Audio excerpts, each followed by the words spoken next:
فرید الدین قیصر صاحب، اگر قیامت کے روز سب کا حساب کتاب ہوگا تو پھر نبی صلی اللہ علیہ وسلم نے اپنے رفقاء کو اللہ تعالیٰ سے عذاب قبر سے پناہ مانگنے کے لیے کیوں تاکید فرمائی ہے؟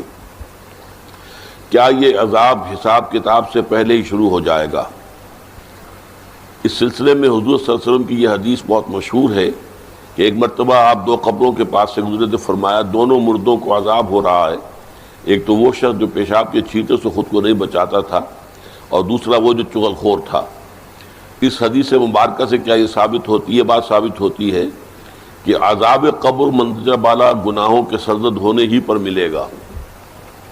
دیکھیں، یہ مسئلہ جو ہے عذاب قبر کا، یہ کافی ہمارے ہاں جو منکرین حدیث ہیں انہوں نے اس کے خلاف بڑی مہم چلائی، لیکن قرآن مجید سے بھی یہ ثابت ہے اور احادیث سے تو بہت ہی صراحت کے ساتھ ثابت ہے۔ اور اس کو سمجھیے یہ کہ اصل میں آخری فیصلے تو اسی وقت ہوں گے، جنت میں داخلہ اور جہنم میں داخلہ تو اسی وقت ہوگا، قیامت کے بعد، حساب کتاب کے بعد۔ لیکن یہ ہے کہ جیسے میں ایک سادہ سے تمثیل سے آپ کو سمجھا دوں، امتحان ہو چکا ہے، نتیجہ تو نکلنا ہے۔ فرض کیجئے کہ 1 مارچ کو یا 1 اپریل کو نتیجہ ڈکلیئر ہوگا، کون کامیاب کون ناکام۔ لیکن جنہوں نے کچھ کیا ہی نہیں پرچوں میں، انہیں تو پہلے سے معلوم ہے، ان کی جان تو سوکھ رہی ہے، اندر ہی اندر وہ کانپ رہے ہیں۔ چاہے وہ ابھی یوم حساب تو آنا ہے، ان کا ڈکلیئر تو ابھی ہونا ہے کہ وہ فیل ہے، لیکن ان کے چہروں پر لکھی ہوئی ہے فیلیور۔ یہی معاملہ ہے کہ جو کچھ انسان نے کمایا ہے عالم برزخ میں بھی اس کی کچھ کیفیات اس کے اوپر طاری رہیں گی۔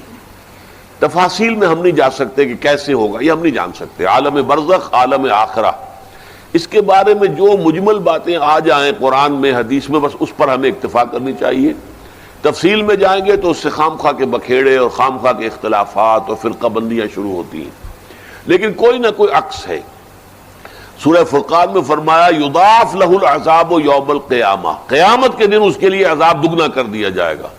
تو معلوم ہوا کہ قیامت سے پہلے بھی کوئی نہ کوئی عذاب کی کیفیت تھی، اور حضور نے فرمایا ہے، اور یہ ایسا ہی ہے عذاب، جو دوسری مثال سے سمجھیے کہ آپ خواب دیکھتے ہیں اور خواب میں فرض کیجئے سانپ نے آپ کو ڈس لیا ہے، تو جو کیفیت ہوگی وہ بعین ہی آپ کی ہو جاتی ہے، اور آپ خوف زدہ ہو کر آنکھ کھلتی ہے تو بالکل وہی کیفیت آپ کی ہے۔ یا شیر آپ پر حملہ کر رہا تھا تو جو خوف کی کیفیت تھی، جاگے ہیں تو وہی کیفیت ہے۔ اسی طریقے سے یہ معاملہ ہوگا، اور حضور نے فرمایا ہے کہ ہر قبر جو ہے وہ یا تو جنت کے باغیچوں میں سے ایک باغیچہ ہے، اور یا دوزخ کے گڑھوں میں سے ایک گڑھا ہے۔ اور بعض جگہ یہ کہا گیا ہے کہ جیسے ہی قبر میں داخل ہوتا ہے تو اس کے بعد جو ہے یا کھڑکی کھول دی جاتی ہے جنت کی طرف سے کہ ٹھنڈی ہوائیں اور خوشبوئیں آتی ہیں، اور یا یہ کہ وہ ایک کھڑکی کھول دی جاتی ہے جہنم کی طرف سے کہ جس سے کہ لو آتی ہے، لپٹ آتی ہے آگ کی۔ تو بس اس پر اجمالاً اسی درجے میں ماننا چاہیے۔ باقی یہ کہ اصل حساب کتاب کے بعد اس پراپر جنت میں داخلہ اور پراپر جہنم میں داخلہ جو ہے وہ تو ہوگا قیامت کے بعد ہی۔